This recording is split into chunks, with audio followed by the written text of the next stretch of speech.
O naturalista, geógrafo, antropólogo e biólogo britânico Alfred Wallace nasceu em 8 de janeiro de 1823 em Londoc, próximo ao país de Gales. Foi o oitavo de 9 filhos de Thomas Weir Wallace e Mary Ann Greenhill.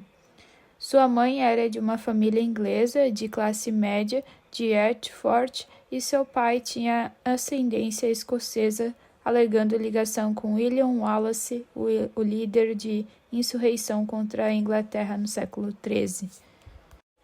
Após mudanças financeiras, a família se instalou em Hertford, onde Alfred frequentou a escola Wandford Grammar School até o ano de 1836.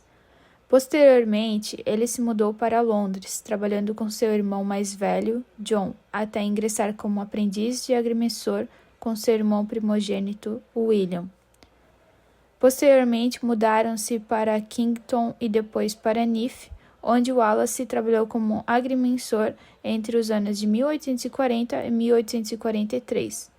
Após a falência do negócio de William, Wallace se tornou um mestre em Leicester, onde conheceu Henry Walter Bastes e se interessou pela entomologia. Após a morte de William, Wallace assumiu temporariamente o negócio familiar em Neath, mas logo encontrou emprego como engenheiro civil em uma empresa ferroviária. Seu trabalho ao ar livre permitiu que desenvolvesse seu interesse por coletar insetos. Com o apoio de William Jevons, começou a lecionar ciência e engenharia. Em 1846, ele e seu irmão adquiriram uma casa de campo próximo a Neath. Durante esse período, Wallace leu extensivamente e trocou correspondência com Bates sobre obras evolucionistas, como Vestígios da História Natural da Criação, de Robert Chambers, A Viagem de Beagle, de Charles Darwin e Princípios de Geologia, de Charles. Em 1866, Wallace se casou com Anne Madden e posteriormente teve 3 filhos, Albert, Violet e William. Em 7 de novembro de 1913, Wallace faleceu aos 90 anos, em sua casa de campo, chamada de Wordsworth, em Browstone.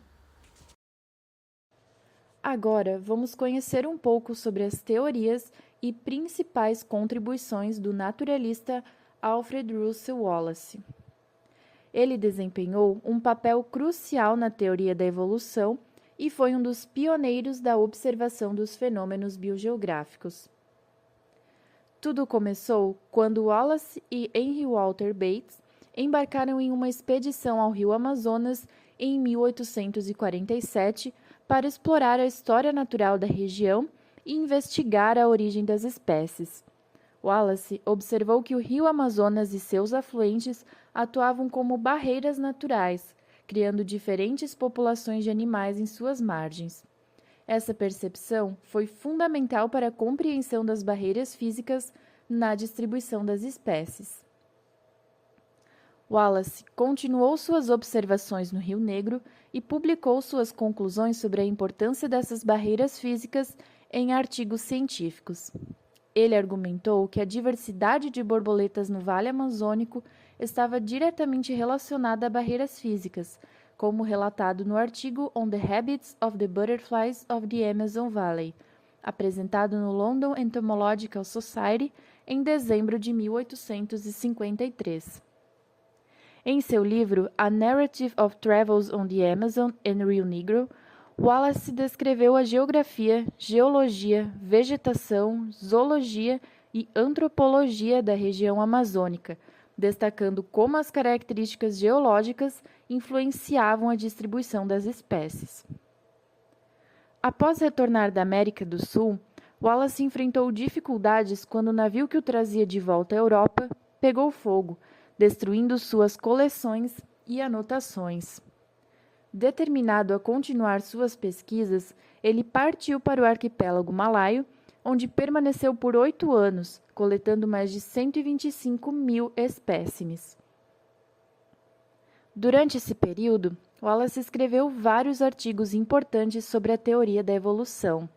Seu livro, The Malay Archipelago, publicado em 1869, apresenta uma descrição detalhada da geografia, história natural e observações antropológicas da região.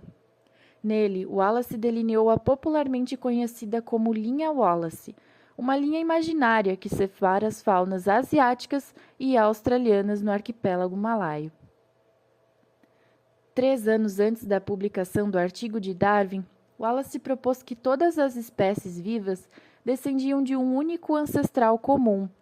Em 1858, ele sintetizou a teoria que hoje denominamos de seleção natural e enviou suas descobertas através de uma carta para Darwin.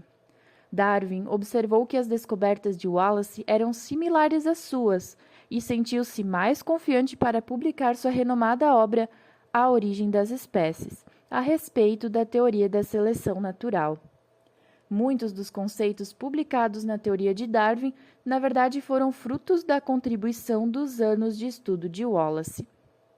Em resumo, as principais contribuições de Alfred Russel Wallace incluem a observação de barreiras naturais na distribuição das espécies, a coleta e estudo extensivo de espécimes no arquipélago malaio e a formulação da teoria da seleção natural que ele compartilhou com Darwin.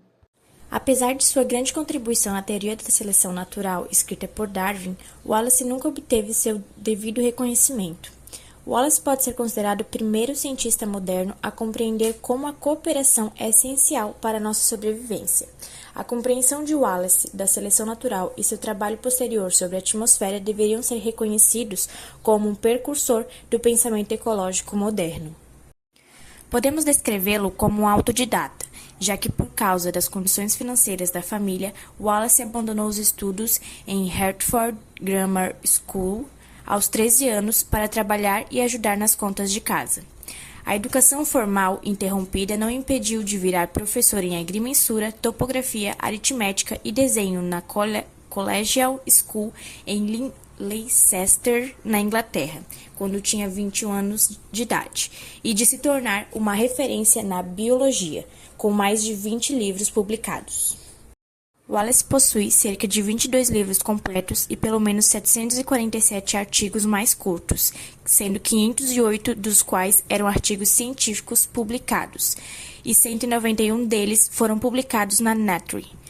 Pode-se dividir os 747 artigos curtos por seus assuntos principais, sendo 29% sobre biogeografia e história natural, 27% sobre teoria da evolução, 25% foram comentários sociais, 12% eram sobre antropologia e 7% sobre espiritismo e frenologia.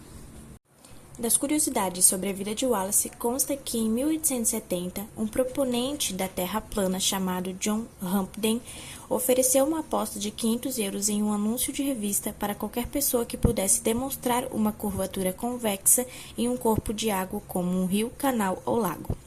Wallace, intrigado com o desafio e com pouco dinheiro na época, projetou um experimento no qual montou 2 objetos ao longo de um trecho de 10 quilômetros de canal. Ambos os objetos estavam na mesma altura acima da água, e ele também montou um telescópio em uma ponte na mesma altura acima da água. Quando visto através do telescópio, um objeto parecia mais alto que o outro, mostrando a curvatura da Terra. O juiz da aposta, o diretor da revista Field, declarou Wallace o vencedor, mas Hampden recusou-se a aceitar o resultado. Ele processou Wallace e lançou uma campanha, que persistiu por vários anos, de escrever cartas para diversas publicações e organizações das quais Wallace era membro, denunciando-o como vigarista e ladrão. Wallace ganhou vários processos por difamação contra Hampden. Uma das poucas falhas consideradas que existem registros sobre as opiniões desse autodidata foi que ele fez campanha anti-vacinação contra a varíola na década de 1880. Ele descobriu casos em que os defensores da vacinação usaram estatísticas questionáveis, em alguns casos completamente falsas, para apoiar os seus argumentos. Sempre desconfiado da autoridade, suspeitou que os médicos tinham interesse em promover a vacinação e convenceu-se de que as reduções na incidência de varíola contribuídas à vacinação se deviam a uma melhor higiene e a melhorias no saneamento público. Sua crença de que, devido à ação da seleção natural, os organismos estavam em estado de equilíbrio com o seu ambiente e que tudo, na natureza, servia a um propósito útil, apontou então que a vacinação, que na época era muito mais anti-higiênica, poderia ser perigosa.